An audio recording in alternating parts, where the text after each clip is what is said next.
حان مدحت عاصم وكلمات عبد السلام أمين، يغنينا إسماعيل شبانة بيتنا القديم.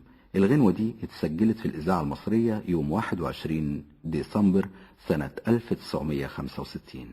إن شاء الله تعجبكم.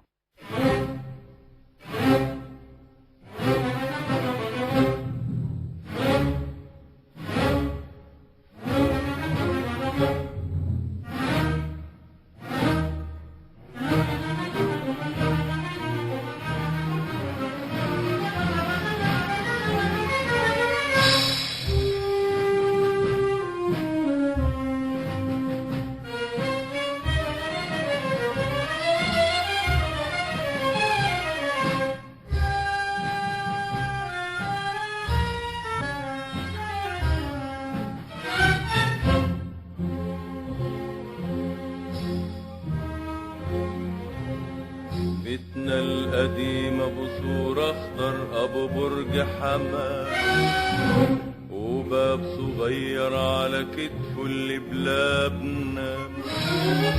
يا ما نفسي ارجع له شويه واحضن حيطانه بعينيا، واعيش معاه ذكرى طفولتي واجمل ايام. بيتنا القديم بيتنا القديم،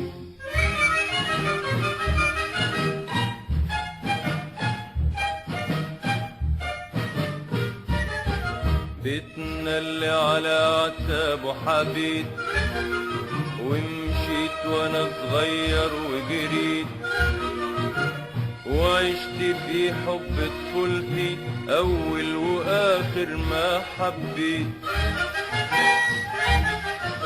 وكتبت اسمي على بابه بخط المهزوم، وزرعت قدامه بايدي اشجار اللوت. يا ما نفسي ارجع له شويه واحضن حيطانه بعينيا، واعيش معاه ذكرى طفولتي واجمل ايام. بيتنا القديم بيتنا القديم،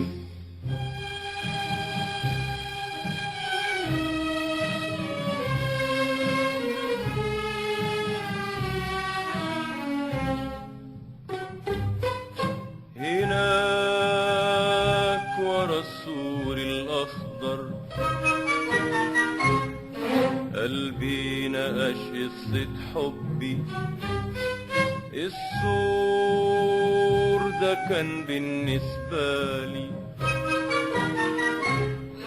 سجن العواطفي والقلبي. يا ما حاولت اني اخطي واعدلها، وامد ايدي ما بين الشوك لاجل اطولها. ايدي تنجرح وانا مش حاسس، وابقى في عز الليل فارس، وهم الطفولة واحلامها اجمل احلام. بيتنا القديم بيتنا القديم،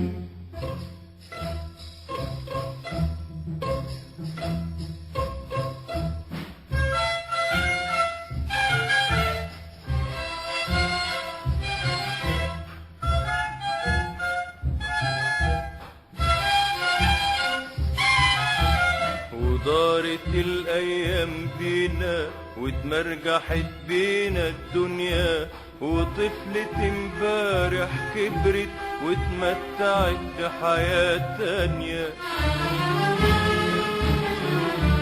وقلبي فوق السور منقوش، وفي حضنه اسم ما تقابلوش، واللي المسح خط المهزوز، والشوق حنى اشجار اللوز. ورجعت وانا فايت قلبي قدام بيتنا